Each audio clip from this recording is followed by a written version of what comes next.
ধৰ্মৰ পাৰ্থক্য নাথাকে, জাতি লৈ পেলাই কাম নকৰে। ৰাজবংশী মানুহো আদিবাসীৰ কাৰণে চিন্তা কৰিব পাৰে, মুছলিম মানুহো নেপালীৰ কাৰণে চিন্তা কৰিব পাৰে, ৰাজবংশীয়ে বড়োৰ কাৰণে চিন্তা কৰিব পাৰে। এই তেনেকুৱা সংগঠন কমন প্লেটফৰ্ম আমাৰ BTCত পোৱা যোৱা নাছিল। ছাত্ৰ সংগঠনবোৰে বড়ো ছাত্ৰ সংগঠনে অকল বড়োসকলৰ কাৰণে চিন্তা কৰাটো আমি দেখিবলৈ পাইছোঁ। ৰাজবংশী ছাত্ৰ সংগঠনে অকল ৰাজবংশী সমস্যাটো লৈ পেলাই ব্যস্ত হোৱাটো আমি দেখিবলৈ পাইছোঁ। মুছলিম ছাত্ৰ সংগঠনক মুছলিমৰ কাৰণেহে মাত মাতাটো আমি দেখিবলৈ পাইছিলোঁ। ইয়াৰ কাৰণে আপোনালোকক আমাৰ সাইডৰ পৰা আমি অনুৰোধ জনাইছিলোঁ যে আপোনালোকে একগোট হওক, BTCৰ এটা সুকীয়া ছাত্ৰ সংগঠন আপোনালোকে গঠন কৰি লওক, যি ছাত্ৰ সংগঠনৰ দ্বাৰা অকল বড়োৰ নহয়, অকল মুছলিমৰ নহয়, অকল ৰাজবংশীৰ নহয়, আমাৰ BTCৰ যিমান জাতি আছে, এই জাতিবিলাকৰ জাতীয় সমস্যা সমাধান কৰাৰ এটা কমন আইডিয়া, কমন দৃষ্টিভংগী লৈ পেলাই আপোনালোকে কাম কৰিব পাৰিব। মেইন উদ্দেশ্য সেইটোৱেই, বেলেগ নহয়। এক গোট ছাত্ৰ সংগঠনত থাকি পেলাই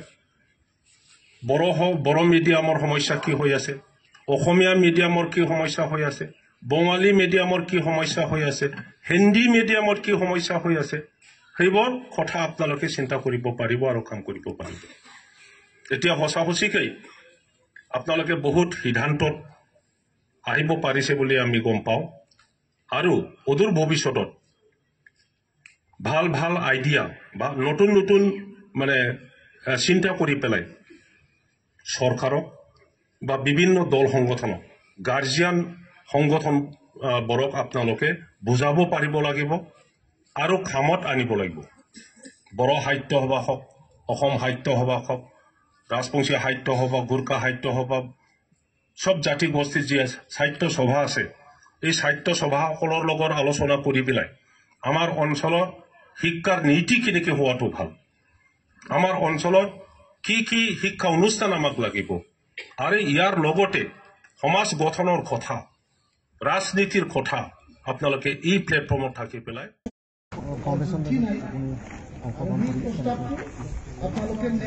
ষ্টুডেণ্টছ ইউনিয়ন BTC গঠন হোৱাৰ পিছত আমি এনকাৰেজ কৰিছোঁ গোটেই অঞ্চলত যিমান জাতি গোষ্ঠী আছে, জাতি গোষ্ঠীবোৰৰ ল'ৰা ছোৱালী ষ্টুডেণ্টসকলে একগোট হ'ব লাগে আৰু কমন এটা প্লেটফৰ্ম বনাব লাগে, ষ্টুডেণ্টছ ইউনিয়ন বনাব লাগে। কাৰণ আমি দেখিবলৈ পাইছোঁ যে বড়ো ষ্টুডেণ্টছ ইউনিয়ন তেখেতসকলে অকল বড়োসকলৰ কাৰণে চিন্তা কৰে, বড়োসকলৰ কাৰণে কথা কয়।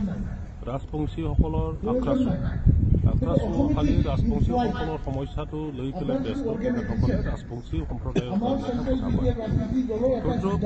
মাইনৰিটিসকলৰ ছাত্ৰ সংগঠনটো তেনেকুৱা, মুছলিমসকলৰ কাৰণে বা মাইনৰিটিসকলৰ কাৰণে তেখেতসকলে কাম কৰে। নেপালী বা গোৰ্খাসকলৰ ষ্টুডেণ্টছ ইউনিয়নটো তেনেকুৱা, গোটেই ছাত্ৰ সংগঠনে নিজৰ নিজৰ জাতীয় সমস্যাৰ ওপৰতে ব্যস্ত। অন্য জাতিৰ জাতীয় সমস্যা বা অন্য জাতিৰ আকাংক্ষা সিহঁতৰ চিন্তাধাৰা সিটোৰ লগত ভাল এটা ৰিচাৰ্চ নকৰে, কামো নকৰে।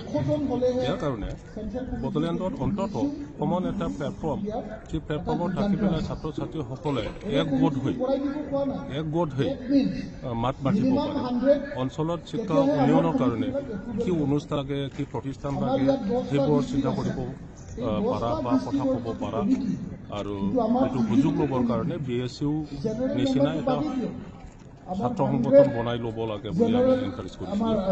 আৰু তাৰপিছতে ছাত্ৰ ছাত্ৰীসকলে আলোচনা বিলোচনা কৰাৰ পিছত BSU বড়োলেণ্ড ষ্টুডেণ্টছ ইউনিয়ন গঠন কৰি লৈছে।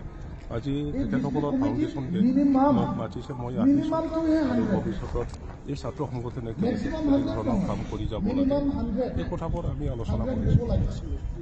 ইয়াৰ পিছত আমাৰ ব্লক কমিটি আছে। পুৰা Enlisted block committee দম দি কাম কৰি আছে should be handled. গাঁৱে গাঁৱে আমি গৈ আছো Every ৰাইজৰ convent লগত লগ ধৰি আছো block কথা পাতি should আছো be মিটিং চিটিং কৰি 100 আছো আৰু members. দেখা কৈছে এইবাৰ ইয়াত DTF একো নকৰিলে। মানে 70%ত বেছি BTC বাকী ভোট দিব 4,000 হয়নে নহয়?